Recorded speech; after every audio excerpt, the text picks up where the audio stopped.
খ্রিস্টপূর্ব 1160 অব্দে ব্যাবেল নামক দেশের দক্ষিণে ফাদ্দান আরাম নামক এক শহর ছিল।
হে মহান ইস্তার, হে সকল প্রভুর মাতা, হে আমাদের দয়ালু প্রভু, আমাদের জন্মদানকারী মঙ্গলদাতা প্রভু, এই অবুঝ শিশুটিকে আরোগ্য দান করুন আর তার মা জননীকে আনন্দিত করুন। এই অবুঝ শিশুর মাতা প্রতিজ্ঞা করেছে প্রভু, তোমার দরবারে সে মূল্যবান হাদিয়া প্রদান করবে।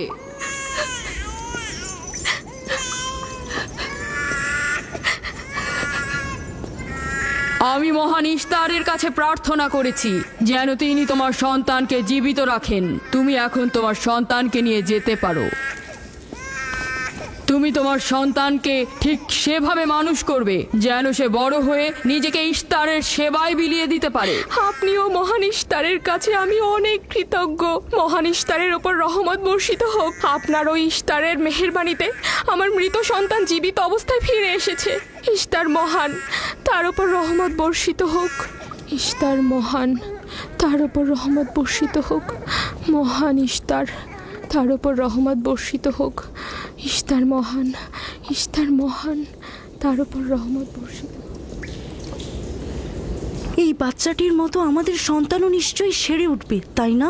ইস্তার খোদা দয়ালু ও শক্তিশালী, তিনি নিশ্চয়ই আমাদের বাচ্চাকে সাফা দেবেন। হ্যাঁ, আমারও তাই মনে হয়। চলো যাই। তোমাদের এ কি হলো? তোমরা তো নিজেরাই ফেরেশতার সেজদা পেয়েছো, আর এখন কিনা নিজেরাই নিজেদের সেজদা করছো।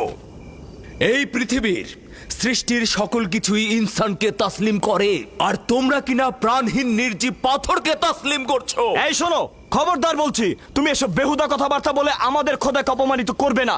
আমি এই কথাগুলো নিজে থেকে বলছি না, আমি খোদা কর্তৃক প্রেরিত কথাগুলো এই কিতাব থেকে বলছি। এটি হচ্ছে আসমানি সহি কিতাব, যা আমার দাদা ইব্রাহিম নবীর উপর নাজিল হয়েছিল। আমি তার দিনের অনুসারী এবং এই কিতাবের প্রচলন ও দাওয়াত প্রদানকারী। নিজে থেকে কিছু বলছি না। ওই আসমানি কিতাবে কি লেখা আছে আমাদের খোদাদেরকে অপমানিত করতে হবে? আমি অপমান করছি না, শুধু প্রশ্ন করছি। যদি জেনে থাকো তাহলে উত্তর দাও, আর যদি না জেনে থাকো তাহলে স্বীকার করো। তোমাদের জিজ্ঞাসা করছি, ওই মন্দিরে রাখা ইস্তারের মূর্তিগুলো কি তোমাদের প্রভু, নাকি তোমাদের তৈরি বস্তু? ইস্তার তোমাদের উপর প্রভাব বিস্তার করে নাকি তোমরা ইস্তারের উপর? ইস্তার তোমাদেরকে শাসন করে নাকি তোমরা ইস্তারকে? পাথরের তৈরি ইস্তার যদি দুর্বল ও অক্ষম হয়ে থাকে, তবে কি করে আমাদের বাচ্চাদেরকে সাফা দেয়? সত্যি কথা, আমরাও দেখেছি। হ্যাঁ, তার হাকিকাত আছে। ইস্তার তার সন্তানকে সাফা দিয়েছে, আমি দেখেছি। ওই প্রজ্ঞাবান যিনি তোমাদের আহাজারি শুনেছেন, তিনি তোমাদেরকে সাফা প্রদান করেছেন, না ইস্তার। যদিও তোমরা খোদা ছাড়া প্রার্থনা করেছ আর তিনি ছাড়া তোমরা সাহায্য চেয়েছ, কিন্তু তিনি সকল কিছু সম্বন্ধে অবগত আছেন, তাই তোমাদের আহাজারিতে তার রহমত বর্ষিত হয়েছে, তোমাদেরকে সে সাহায্য করেছেন। সাধারণ দৃষ্টিতে তোমরা ইস্তারকে দেখেছ, অন্তর্দৃষ্টিতে দেখনি, তাই মূল সাফা প্রদানকারীকে চিনতে পারোনি। ইয়াকুবের কথার মূল অর্থটা আমি এখন বুঝতে পারছি। সে চাইছে যে আমরা আমাদের খোদাদেরকে বাদ দিয়ে তার খোদার ইবাদত করি। আমরা আমাদের খোদার অনেক কল্যাণকর কাজ দেখেছি, তোমার খোদার কি দেখছি? আমি তোমাদেরকে সকলের চাইতে ঊর্ধ্বে অবস্থিত খোদার দিকে আহ্বান করছি। তিনি সৃষ্টি সকল কিছুর চাইতে ঊর্ধ্বে। তাই নাকি? কি করে বুঝবো তোমার খোদা অন্যান্য সকল খোদার চাইতে ঊর্ধ্বে? তুমি আর তোমার খোদা ও ইস্তারের মন্দিরের ধর্মযাজকের মতো স্বর্ণরৌপ্য লুটে নিতে চাইছো না, তা কি করে বিশ্বাস করব? আমার বাস্তব অবস্থা হচ্ছে আমি গভর্নর লাবানের নিয়োজিত রাখাল। আমার কোনো কিছুই নেই, আর কোনো কিছুর জন্য আমি কারো কাছে প্রতিদানও চাইনি। তোমরা কি আমাকে আমার কাজ অন্বেষণ আর রাখালি করা ছাড়া আর কিছু করতে দেখেছো? দেখেনি জন্য কি এখন আমাদের দেখতে হবে? তুমি হয়তো সুযোগের অভাবে ভালো আছো, নয়তো তুমিও কোনো অংশে কম যেতে না।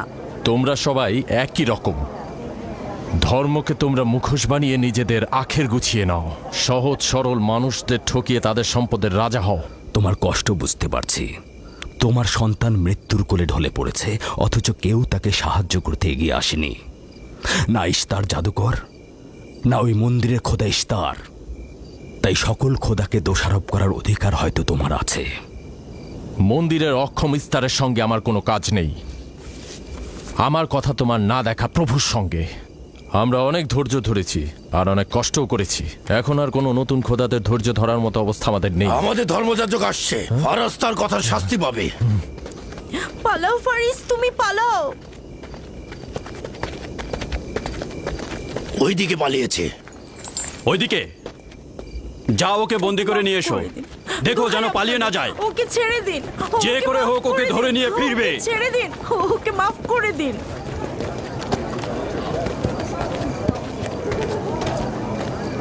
যদি শুধুমাত্র গভর্নরের জামাতা না হতে, তাহলে আমি জানি তোমাকে কিভাবে শায়েস্তা করতে হয়। মন্দিরের কোনো প্রতিনিধির সাথে আমার কোনো কাজ নেই। তোমরা সবাই চলে যাও।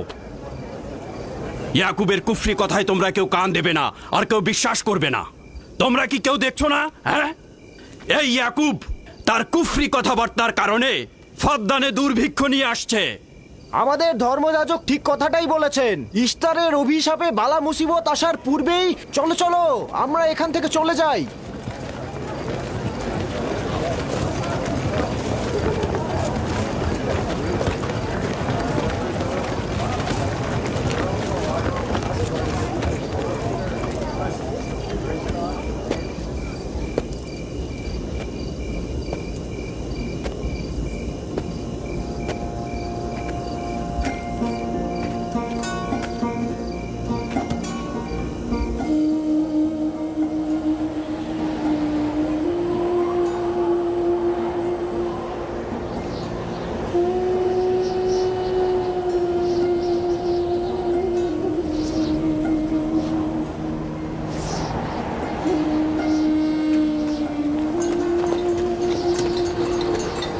যদি খুব শীঘ্রই বৃষ্টিপাত না হয়, তাহলে ফাদ্দানবাসীর সকল ফসল নষ্ট হয়ে যাবে। আশা করছি মহান খোদা অতি দ্রুতই বৃষ্টিপাত প্রদান করবেন। ওখানে কি হচ্ছে বাবা? এটা ফাদ্দানবাসীর প্রাচীন রীতিনীতি। এখানে ইস্তার নিয়ে কেউ কটু কথা বললে তাকে আগুনে নিক্ষেপ করে হত্যা করা হয়। বিচার করা হয় না সে সত্য বলেছে কিনা। ছেড়ে দাও, ছেড়ে দাও আমাকে বলছি। ছেড়ে দাও, আমাকে ছাড়ো বলছি। হে মহান ছেড়ে দাও। ধর্মগুরু, ওকে মাফ করে দাও, আমাদের উপর রহম করো। আমাকে ছাড়ো, ছাড়ো। আমার কি দোষ? আমি তো কিছু করি নাই। আমি কি বলেছি তোমাদের? আমাকে আমাকে এভাবে বেঁধে নিয়ে যাচ্ছ? আমাকে ছাড়ো। শোনো, তুমি এখানে ভেড়ার পালগুলো দেখে রাখো, আমি একটু আসছি। ছাড়ো, ছাড়ো, ছাড়ো আমাকে। এই, ছেড়ে দাও, ছেড়ে দাও, ছেড়ে দাও। এই, তোমরা তোমরা নির্মমতা করছো। তোমরা আমার উপর নির্মমতা করছো। আমাদের রহম করো। ছেড়ে দাও, ছেড়ে দাও। এই, আমার কি দোষ? আমার কি দোষ? আমাকে ছাড়ো, ছেড়ে দাও। এই, তোমরা আমার উপর অবিচার করছো। ওই যে দেখো, ইয়াকুব রাখাল, গভর্নর লাবানের জামাতা। এটা ঠিক করছো না। আমাদের উপর দয়া করুন, আমাদের উপর রহম করুন। কাফের শাস্তি একটাই। ফাদ্দানবাসী, তোমরা যে এগিয়ে রাখো, তোমরা অবশ্যই শাস্তি পাওয়া উচিত। একদম ঠিক না, আমার উপর অবিচার হচ্ছে। আমি কিন্তু আমাকে এইভাবে অমানবিক ভাবে পোড়ানো হচ্ছে। এটা তোমরা সহ্য করো না, তোমরা জেগে ওঠো। আমাকে বাঁচাও, বাঁচাও ফাদ্দানবাসী, আমাকে বাঁচাও ফাদ্দানবাসী। আমি বলছি আমি কোনো অন্যায় করিনি। অভিযুক্ত ফারাজ ইস্তারের শত্রু ও পাথর দিয়ে ইস্তারকে আক্রমণ করতে চেয়েছে এবং আমাদের খোদাকে অসমর্থ ও নালায়েক বলে আখ্যায়িত করেছে।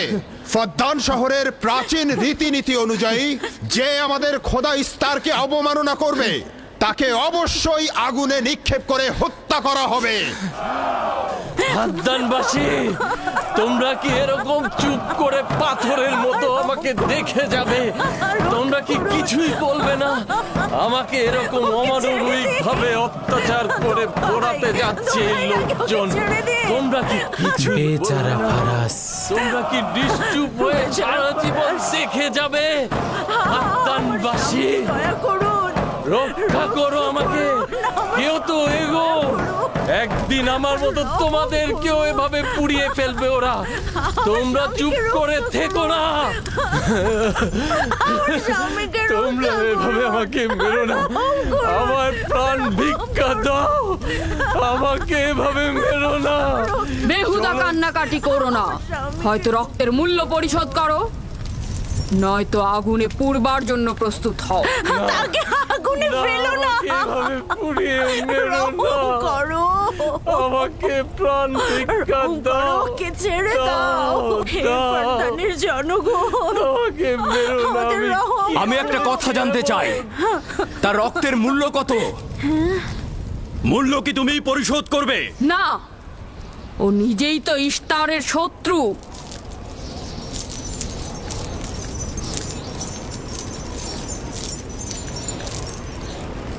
তুমি নিজেই তো ইস্তারের শত্রু, প্রথমে তোমার নিজের রক্তের মূল্য পরিশোধ করো। তাহলে আমাকে বন্দি করছো না কেন? বন্দি করো। অগ্নিপিণ্ডের মধ্যে নিক্ষিপ্ত হওয়া তো আমাদের বংশের প্রাচীন ঐতিহ্য। আমার দাদা ইব্রাহিম, উনিও তো একবার নমরুদের আদেশে অগ্নিপিণ্ডের মধ্যে নিক্ষিপ্ত হয়েছিলেন। এখন পর্যন্ত তুমি যে গ্রেপ্তার হওনি তার কারণ তুমি হচ্ছ গভর্নরের ভাগিনা। তার অর্থ দাঁড়াচ্ছে এই যে আমার মামা গভর্নর লাবান ইস্তারে খোদাকে অবমাননা করতে পারে কোনো শাস্তি ছাড়াই। ওকে গ্রেপ্তার করো আর ওর দাদার মতো ওকেও আগুনে নিক্ষেপ করো।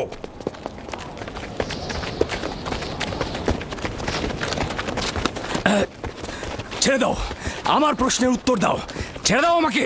এই, এখানে কি হচ্ছে এসব?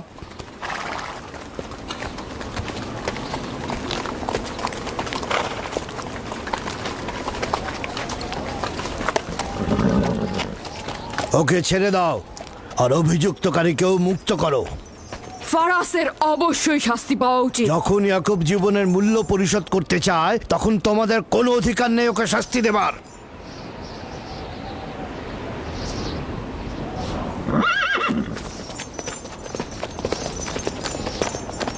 তাকে মুক্ত করে দিন।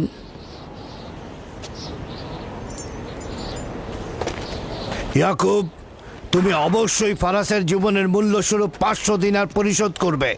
হ্যাঁ, কোনো সমস্যা নেই, আমি এই অর্থ পরিশোধ করব।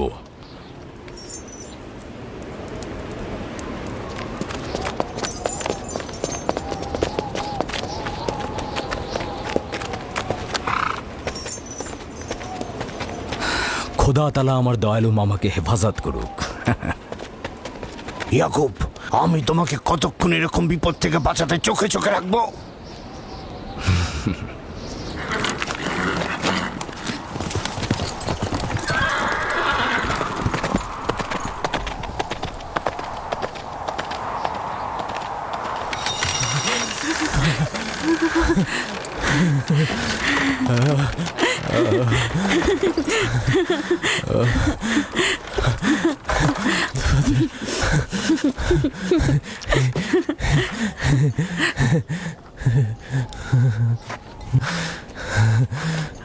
আপনি মহান, আমরা কৃতজ্ঞ, আমরা অনেক কৃতজ্ঞ আপনার কাছে। আমার জীবনের মূল্য স্বরূপ যে অর্থ আপনি প্রদান করবেন তার বিনিময়ে সারা জীবন আমি আপনার কৃতদাস হয়ে থাকবো। আপনি মহান, আপনি মহান। আপনি ফারাজকে মৃত্যুর হাত থেকে বাঁচিয়েছেন, আপনি আমাদের নতুন জীবন দিয়েছেন। হয়েছে হয়েছে, এবার এসো এসো।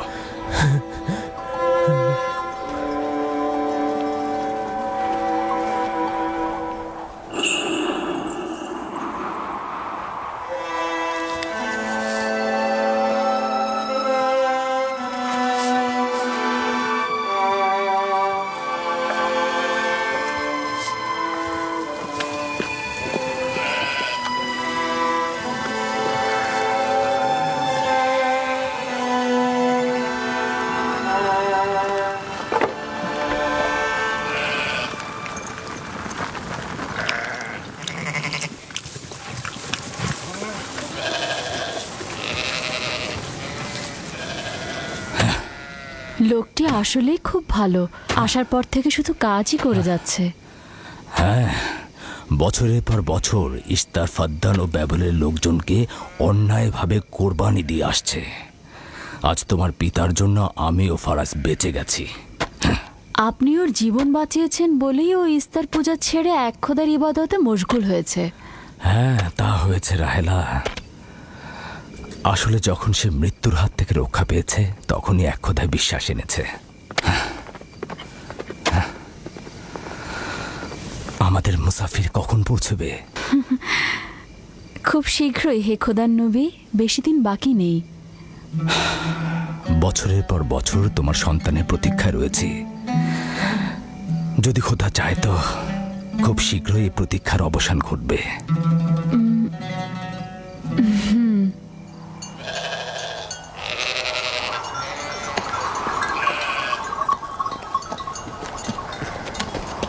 ইস্তেকদার, তোমার ও তোমার পরিবারকে সালাম। তোমার উপরও দরুদ বর্ষিত হোক ইয়াকুব রাখাল। হ্যাঁ, কৃতজ্ঞতা জ্ঞাপন করছি। মন্দিরে ইস্তারের জন্য খোরমা হাদিয়ে নিয়ে যাচ্ছ?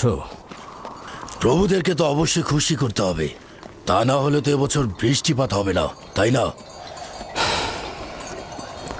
আমার কিন্তু মনে হয় মন্দিরের ইস্তারে চাইতে তোমাদের বেশি দরকার ওই খোরমা। তোমার কাজ হচ্ছে আমাদের খোদাকে অপমানিত করে আমাদেরকে রাগান্বিত করা, তাই তো? তোমরা কি নিশ্চিত যে ইস্তারের মন্দিরের ওই পাথরের মূর্তিগুলো সত্যিকার অর্থে বৃষ্টি বর্ষিত করতে পারবে? তোমার এসব কুফুরি কথাবার্তার কারণেই আমাদের মন্দিরের খোদা নাখোশ হয়েছে, আর এই কারণেই ফাদ্দানের আকাশে আজ মেঘ নেই।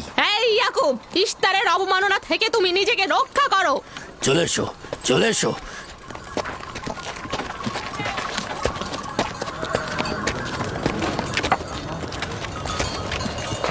এটা তোমাদের কেমন বিবেচনা? তোমরা শক্তিশালী ও দয়ালু এক খোদাকে রেখে নির্জীব পাথরের উপাসনা করছো।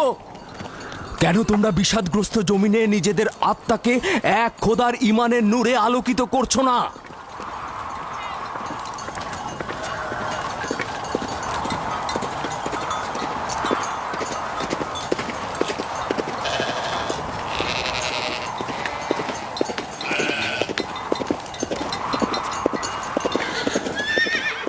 হে মহান ইস্তার ইলাহি, তোমার ফলপ্রসূ এই মন্দিরখানা তোমার শত্রুদের রক্ত দ্বারা পবিত্র করব।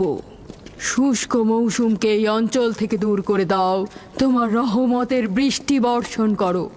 হে মহান ইস্তার ইলাহি, তোমার এই ফলপ্রসূ মন্দিরকে তোমার শত্রুদের রক্ত দ্বারা পবিত্র করব। হে মহান ইস্তার ইলাহি, এই অঞ্চলের শুষ্ক মৌসুমকে তুমি দূর করে দাও, তোমার রহমতের বৃষ্টি বর্ষণ করো। হে মহান ইস্তার ইলাহি, আমাদের খোদাকে তোমার অবজ্ঞা করেছে। রহমতের বৃষ্টি বর্ষণ করো। হে ইস্তেকদারের সাথে মন্দিরে ঢোকার সময় কথা বলেছে, তোমার আমিও দূর রহমতের থেকে দেখেছি। বৃষ্টি বর্ষণ করো। হে মহান ইস্তার ইলাহি, তোমার ইয়াকুব হাত গুটিয়ে বসে থাকবে না। ধ্বংস করো, তোমার দুশমনদের ধ্বংস করো, আর ফারদানের জনগণের উপর রহমতের বৃষ্টি বর্ষণ করো।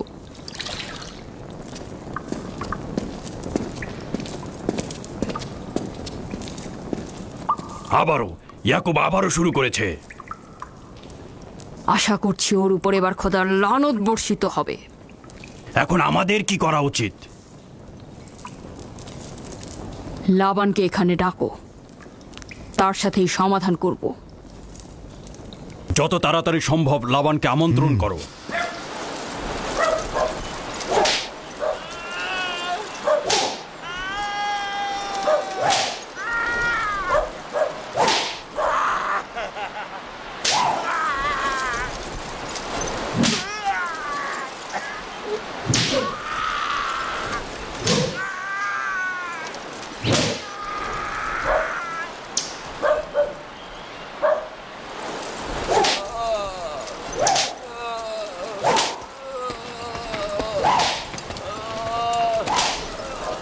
জনাবে আলী, ইস্তার মন্দিরের মহান ধর্মগুরু আপনাকে সাক্ষাতের জন্য আমন্ত্রণ জানিয়েছেন। গুরুত্বপূর্ণ কিছু?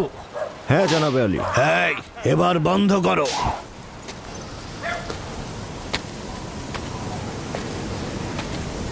তুমি যদি আবারও চুরি করেছো তাহলে তোর আর আঘাতে আর জীবিত ফিরবে না। আমি কথা দিচ্ছি এমন ভুল আর কখনো হবে না। ছেড়ে দাও একে। এসো।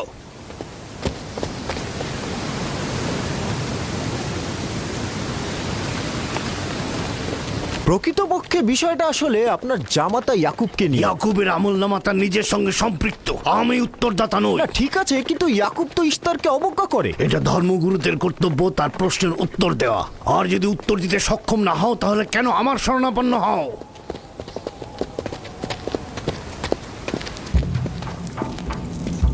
খোদার চাইতেও বড় খোদা মহান ইস্তার রাগান্বিত হয়েছেন। আমি দুর্ভিক্ষ দেখতে পাচ্ছি, যা ফারদানের জনগণের জন্য শুষ্ক মৌসুম আর মৃত্যুর কারণ হতে যাচ্ছে। জনাবে আলী, আমি তার আপনি একটু মধ্যে অপেক্ষা করুন, আমি শোকার্ত ধর্মগুরুকে অবস্থা খবর দেখতে দিচ্ছি। পাচ্ছি। মহান ইস্তারকে সে রাগান্বিত করেছে। এ অপমান ইস্তার সহ্য করতে পারছেন না। কেউ একজন ইস্তারকে খেপিয়ে তুলেছে। যে মহান খোদাকে অপমান করেছে সে দ্রুতই শাস্তি পাবে। মহান ইস্তার তার বলি চাচ্ছেন। লাবান, কেন তোমার ভাগিনে ইয়াকুবের কুফরি বন্ধ করছো না? তোমরা তো ব্যাবিলনের জনগণের ইমানের মালিক। তার প্রশ্নের জবাব দিয়ে দাও। আমি তো গভর্নর, ধর্মগুরু নই। কিন্তু সে তোমার ভাগিনা এবং তোমার কন্যাদের স্বামী। আমি ফারদানের শান্তি আর নিরাপত্তায় নিয়োজিত। আমার ভাগিনার কার্যাবলী দেখার জন্য নয়। এই কারণেই তাকে শান্ত করতে হবে। সে ফারদানের শান্তি নষ্ট করছে। ফারদানের শান্তি ফিরিয়ে আনতে হবে, তা না হলে অতি দ্রুত ফারদানের বুকে দুর্ভিক্ষ নেমে আসবে। আর এটার দায়ভার সম্পূর্ণ ইয়াকুবের। কি করে করি বলো? ইয়াকুব এখানে ভেড়া রক্ষণাবেক্ষণের প্রধান ব্যক্তি, অর্থনৈতিক চালিকা শক্তিও বটে। আর ও কিনা হয়ে গেল এখানকার বদখদের প্রধান কারণ। হ্যাঁ, কারণ ও এখনো ইস্তারের কুফরি করেই যাচ্ছে। ইয়াকুব তো ব্যাবিলনের খোদাদের উপর ঈমান আনেনি, কিন্তু তারা তো কিছু বলেনি। ব্যাবিলনের খোদাদের প্রতি ঈমান না আনলেও তাদেরকে কখনো অবজ্ঞা করে কথা বলেনি। কিন্তু এখানে তো সে মহান ইস্তারকে অবমাননা করেই চলেছে। তুমি অবশ্যই তাকে শান্ত করবে। অবমাননা করে? অবশ্যই করে। তুমি কি কখনো ভেবে দেখেছো যে ব্যাবিলন রাজ্য কেন তোমাকে নিয়োজিত করেছে? তাহলে এটাও জেনে রাখো কেন আমাকে গভর্নর নিয়োগ করা হয়েছে। উত্তম হলো এটা জানা যে আমি ব্যাবিলন থেকে ফরমান গ্রহণ করি, না তোমাদের থেকে, না তোমাদের ইস্তার থেকে। যদি ইস্তারের মন্দিরের ধর্মগুরু বাবেল এই কথাগুলো তুলে ধরেন তবে কোনো অসুবিধে নেই তো?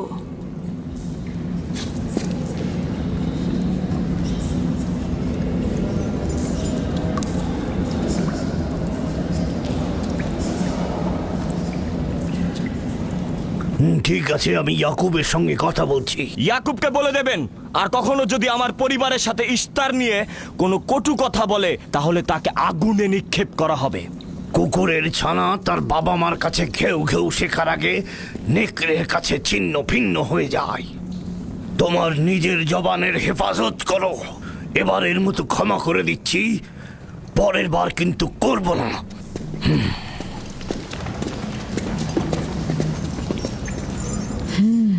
সবাই শুনে রাখো, যদি দুর্ভিক্ষের কারণে আমার ফসল নষ্ট হয় তবে ইয়াকুব আর তার পরিবারের কাউকে আমি জ্যান্ত রাখবো না। দেখা যাক না, একবারই তো কোনো কথা বলে লাভ নেই।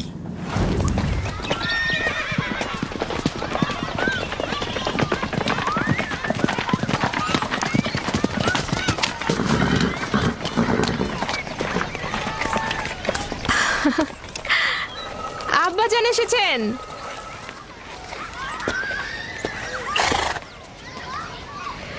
আসসালামু আলাইকুম আব্বাজান, এবার অনেকদিন পর এলেন। সালাম আব্বাজান। কি সৌভাগ্য আমাদের, ফাদ্দান আরামের মহৎ ব্যক্তি দেশের গভর্নর তাহলে সময় পেলেন মেয়েদের দেখতে আসার। এই ইয়াকুবটাকে নিয়ে আর পারি না। কি হয়েছে আব্বাজান? আবারও কি ইস্তার মন্দিরের ধর্মগুরুরা অভিযোগ করেছেন? তার মানে ফারদানের এইসব দাঙ্গা হাঙ্গামা ধর্মগুরুদের ষড়যন্ত্র। ইয়াকুব এগুলোর সঙ্গে জড়িত নয়, তাই তো? আব্বাজান, আপনি খুব ভালো করেই জানেন ইয়াকুব রেসালাত আর নিজের কাজ ছাড়া অন্য কিছুই করে না। কয়েক হাজার বছরের প্রচলিত ইস্তার মন্দিরের সঙ্গে তার কি কাজ? যদি সে এটাই চায় যে সে তার পিতামহের দিন প্রচার করবে, তাহলে সে আমাদের পরিবারের সঙ্গে করুক। কিন্তু মানুষের বিশ্বাসকে কেন অবমাননা করছে? আমার মনে হয় আব্বা আপনি ভুল করছেন। সে অবমাননা করছে না, সত্য প্রচার করছে। আব্বাজান, কিছু মনে করবেন না।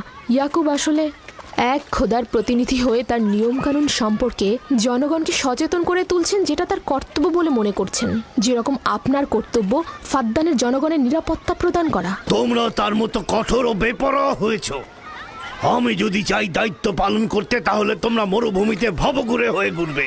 আব্বাজান, আমি আর আমার বোন লিয়া আমাদের স্বামীর দিনে অটল আছি, তাই এক খোদার আইন বাস্তবায়নে আমরা তাকে সাহায্য করেই যাব। তোমরা সবাই দেওয়ানা হয়ে গেছো। তোমরা কেউ আমার অবস্থার কথা চিন্তা করছো না। তোমরা কি জানো, ব্যাবিলনের ধর্মগুরু যদি জানতে পারে আমার ভাগিনা ইস্তারের বিরুদ্ধে অপপ্রচার চালাচ্ছে, তাহলে আমার কি অবস্থা হবে ভাবো। আমি তখন কতটা বিপদে পড়বো। ইয়াকুবের খোদার শক্তি ওই বাবেলের মন্দিরের ইস্তারের থেকে অনেক বেশি। আব্বাজান, আমাদের উচিত হচ্ছে আমাদের নিজেদের খোদাকে ভয় করা, ওই পাথরের খোদাকে নয়। আমার না তার খোদার সঙ্গে কোনো কাজ রয়েছে, না এদের খোদা। শুধু বলবো ইয়াকুবের কোনো অধিকার নেই ফাদ্দানের লোকের কাছে আমার অবস্থান নড়বড় করে দেয়া। কি হয়েছে রাহেলা? রাহেলা, রাহেলা, কি হয়েছে রাহেলা?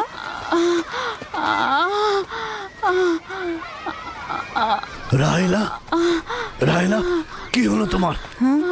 এমন করছো কেন? আলহামদুলিল্লাহ, মনে হয় সময় হয়ে গেছে। যাও, ধাত্রীকে খবর পাঠাও। আচ্ছা আচ্ছা, যাও। চলো আমরা সবাই মিলে ওকে ঘরে নিয়ে যাই। হ্যাঁ চলো, চলো, চলো ঘরে নিয়ে যাই ওকে। আস্তে আস্তে। পলাশ, বলুন জনাব। যাও তুমি মরুভূমিতে যাও, ইয়াকুবকে বলো এখনই যেন চলে আসে। খুবই দ্রুত যাও। জি আচ্ছা। আমার ঘোড়াটা নিয়ে যাও।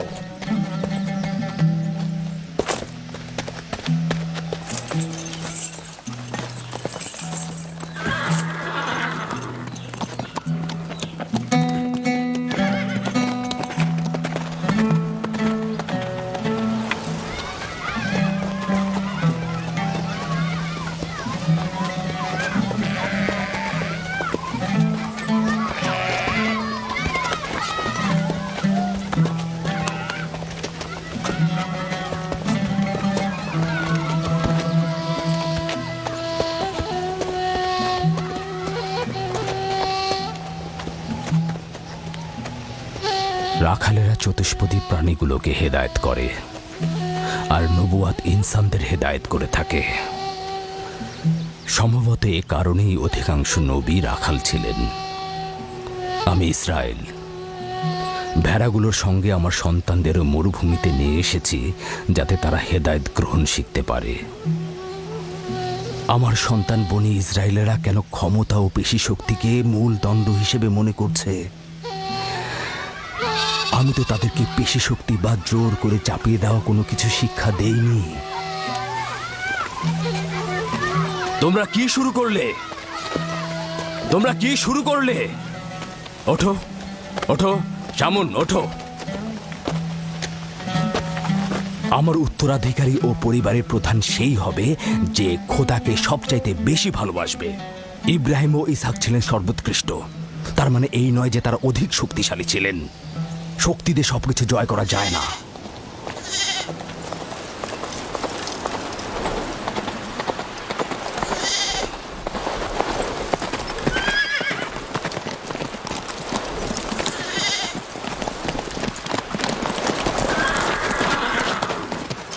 কি হয়েছে ফারাজ?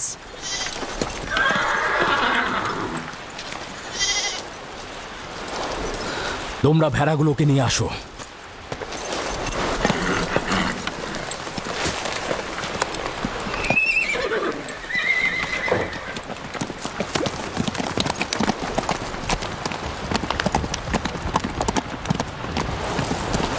কিছু কি হয়েছে? আব্বাজান কোথায় গেলেন? কিছুই না, ভেড়াগুলোকে একত্রিত করো, আমরা ফিরে যাব।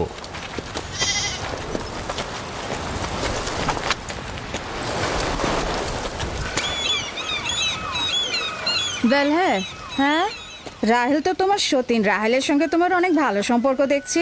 ওই সন্তান না থাকায় ভালো সম্পর্কটা ছিল, রাহেলের সাথেও ভালো সম্পর্ক ছিল, ওই ইয়াকুবের সাথেও ভালো সম্পর্কটা ছিল। আমার সন্তান নেই, তার সন্তান হচ্ছে, ভালো সম্পর্কটা থাকে কি করে? এমন ভাবে বলছো কেন? রাহেল আর ইয়াকুব তো ইনসান হিসেবে খুবই ভালো। হ্যাঁ, কিন্তু ইয়াকুব তো রাহেলকে অনেক বেশি ভালোবাসে, আর যেহেতু এখন তার সন্তান হচ্ছে, তার স্থান তো সব স্ত্রীর থেকে উপরেই হবে, তাই না? ইয়াকুবের কয়টা স্ত্রী? 4 জন, আমি, লিয়া, জুলফা ও রাহেলা। এই বাদ দাও তো এসব, তাড়াতাড়ি চলো, না হলে শব্দ শেষে আবার আমার ঘাড়েই পড়বে। আরে আমি তো জানি ইয়াকুব বড় ন্যায়পরায়ণ আর মেহেরবান। সকল হিংসা ভুলে একটু ভালোবাসাটাকে বাড়াও, দেখবে সেও তোমাকে খুব ভালোবাসবে। আর ও তো খুব ভালো মানুষ। জনাবে আলী লাবান, আপনার ওপর শান্তি বর্ষিত হোক। ভালো পুরস্কার পেতে যাচ্ছ, কিন্তু রাহেল আর তার সন্তানকে সুস্থ চায়। চিন্তা করবেন না, আমি অনেক অভিজ্ঞ ধাত্রী।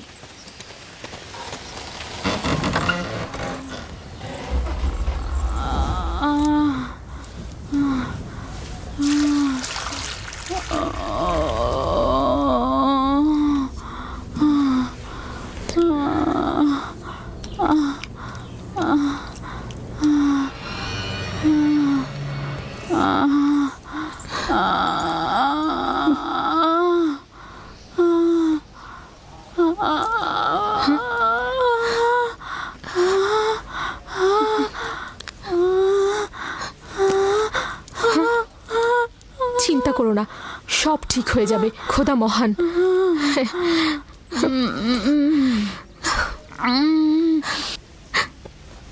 রাহেল, রাহেল, রাহেল, এই যে রাহেল, কি হলো? কথা বলো। রাহেল, রাহেল, রাহেল, রাহেল রাহেল? বেহুশ হয়ে গেছে। রাহেল, রাহেল চোখ খোলো, রাহেল কথা বলো, রাহেল, রাহেল, এই যে রাহেল। রাহেলা? হ্যাঁ, এমন তো নয় তার উপর ইস্তারের খোদা রাগ পড়েছে।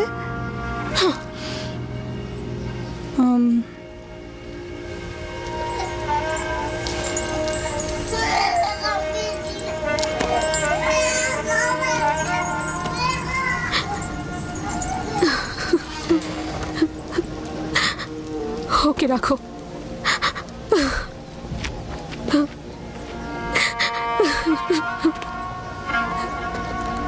তোমরা তোমার খালার জন্য দোয়া করো, তোমাদের দোয়া খুব তাড়াতাড়ি কবুল হবে।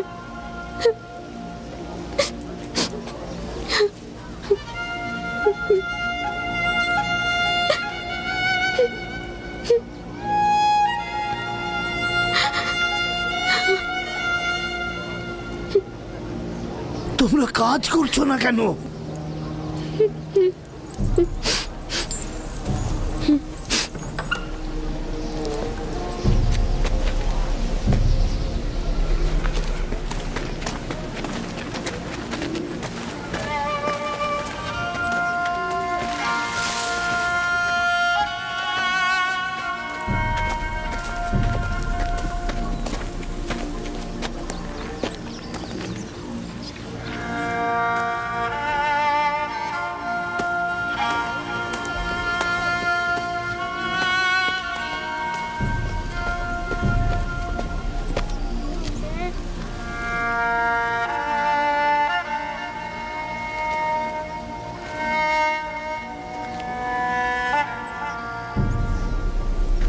কেউ একজন ইস্তারকে রাগান্বিত করেছে। আগুন ও রক্ত দেখতে পাচ্ছি, অলক্ষণে মৃত্যুর ছায়া সর্বত্র দেখতে পাচ্ছি। আগুন প্রথমে কাফেরের পোশাকের নিম্নাংশ গ্রাস করবে।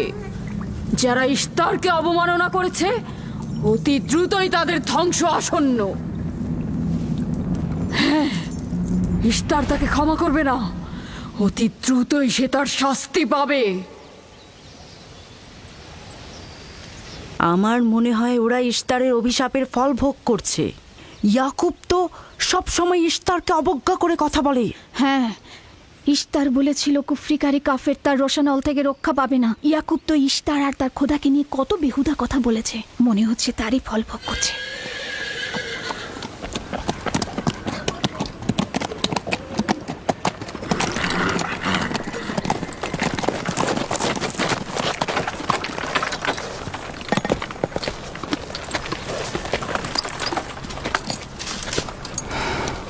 রাহেলের অবস্থা কেমন? আমি কিছু বলতে পারছি না।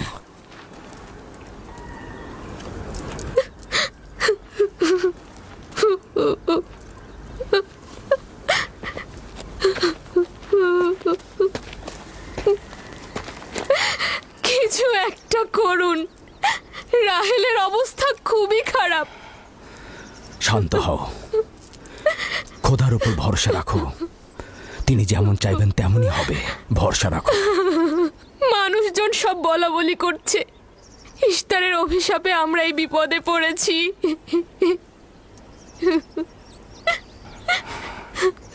খুব ভালো, এবার দেখা যাক রাহেল ও তার সন্তানের খোদা সবচাইতে বেশি শক্তিশালী নাকি ওই ইস্তারে খোদা।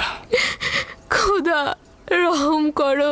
তোমরা রাহেলের দিকে লক্ষ্য রেখো, আমি একটু আসছি।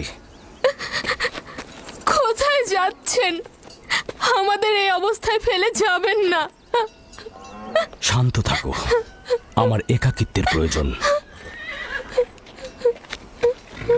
তুমি খোদার সঙ্গে যা করার করো, আমি হাত পা গুটিয়ে বসে থাকতে পারবো না।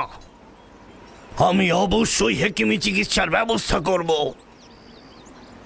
আমি চিকিৎসকের নিকটে যাচ্ছি, প্রকৃত চিকিৎসক।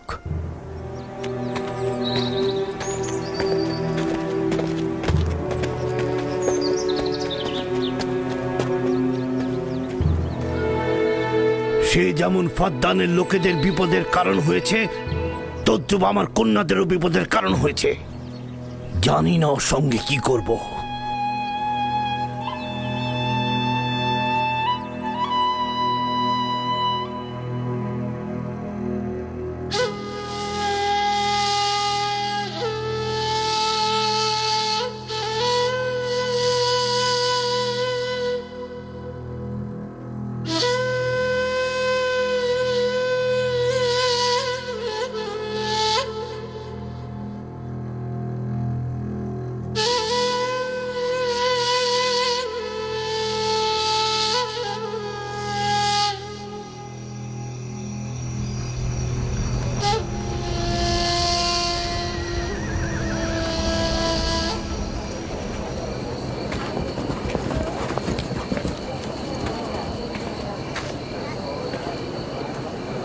কেন যে ইস্তার মাতাকে ডেকে আনছে না, সে তো সবচেয়ে বড় ধাত্রী।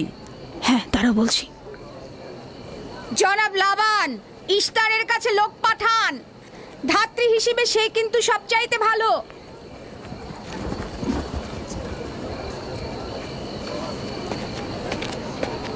যাও গিয়ে খোঁজ নাও ইস্তার আছে কিনা। যা চাই তাই দেবো। বলবে লাবান বলেছে যদি তার কন্যাকে নাজাত দাও, ইয়াকুবকে ফাদ্দান থেকে বার করে দেবো আর তার পাপ থেকে ইস্তার মন্দিরকে রক্ষা করব। যাও।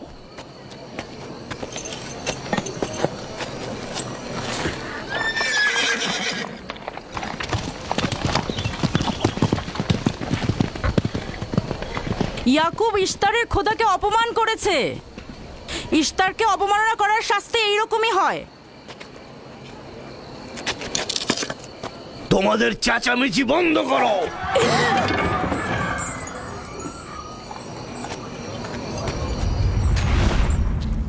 ইয়াকুবকে বলো কেন সে তার খোদার কাছে সাহায্য চাচ্ছে না।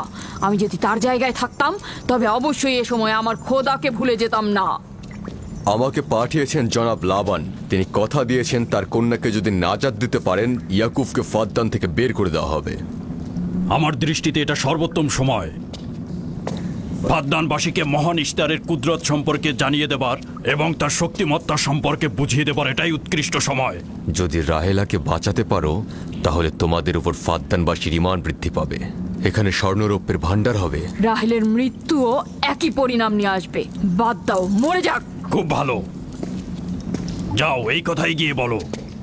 রাহেলের মৃত্যু ইশতারের অভিশাপের ফল। একক খোদার ইবাদত করা এবং ইশতারকে দেখেও না দেখার ভান করার এমনটাই ফল। যদি এমনটা হতো, রাহেল ও তার সন্তানের মৃত্যুর পর আকাশ থেকে বৃষ্টি বর্ষিত হচ্ছে,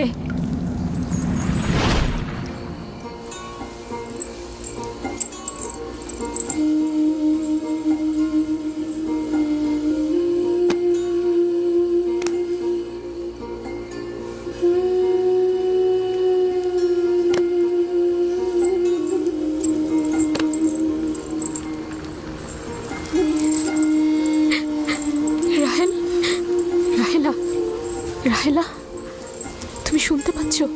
এই যে, রাহেল, কি করছো এসব? আরে ধোঁয়া দিয়ে জ্ঞান ফেরাতে হবে, তাহলে মা বাচ্চা মারা পড়বে। এই ধোঁয়া তাকে মেরে ফেলবে, সুস্থ করবে না।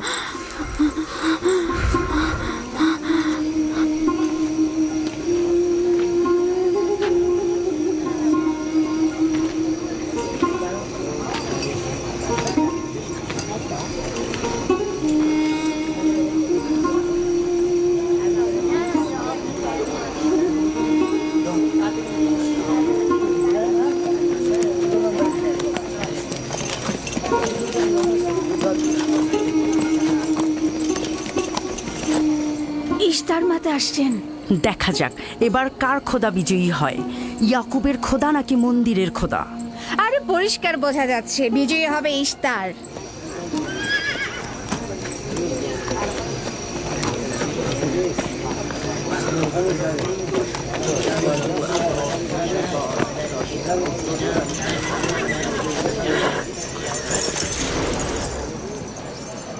লাবান, আমার কথায় কষ্ট পেয়েছো তাই না? আর ইয়াকুব যে বলল তার খোদা সর্বশক্তিমান, অধিক দয়ালু, তবে তার খোদা কেন এসে তাকে সাহায্য করছে না? রাহেলের জীবন এখন তোমার হাতে, তুমি তাকে সাহায্য করো। আমি কখনোই ভাবিনি যে ইয়াকুব এত দ্রুতই মহান ইশতারের শরণাপন্ন হবে। কত অবাক করা বেহুদা ও কাল্পনিক মিথ্যা আর বাতিল চিন্তার মধ্যে মগ্ন আছো। এই বাতিল চিন্তার সত্যতা একটু পরেই তুমি উপলব্ধি করবে, যখন তোমার স্ত্রী সন্তান মৃত্যুর মুখে পতিত হবে। জীবন ও মৃত্যু সম্পূর্ণ খোদার হাতে, না ইশতারের পাথরের মূর্তির হাতে। আমি ইস্তারকে এখানে আসতে বলেছি। রাহেলের অবস্থা খুবই খারাপ। রাহেলের নিজের খোদা ব্যতীত আর কারো খোদার প্রয়োজন নেই। তুমি বের হয়ে যাও, বের হও। ইয়াকুব, আমি এখানে দাঁড়িয়ে আছি। দাঁড়িয়ে আছো কেন? বের হয়ে যাও। তোমার স্ত্রী সন্তান ধ্বংস হবে। মহান ইশতারের ক্রোধে তোমাদের ধ্বংস অনিবার্য। আমার সহধর্মিনী তোমার দয়ায় আসেনি যে তোমার বদ দয়ায় ধ্বংস হয়ে যাবে। তুমি বের হয়ে যাও। ফারদানের জনগণ, এই লোক নিজের জন্য কোনো রহম নিয়ে আসেনি এবং সে তোমাদেরও কোনো রহম দিতে পারবে না। সে তোমাদের জন্য যেমন দুর্ভিক্ষ নিয়ে আসছে, তেমনি তার স্ত্রী পুত্রের জন্য মৃত্যু ডেকে নিয়ে আসছে। অতি দ্রুতই তোমরা ইশতারের কুদরত দেখতে পাবে। তোমার কারণে আমার কন্যার জীবন যদি বিপন্ন হয়,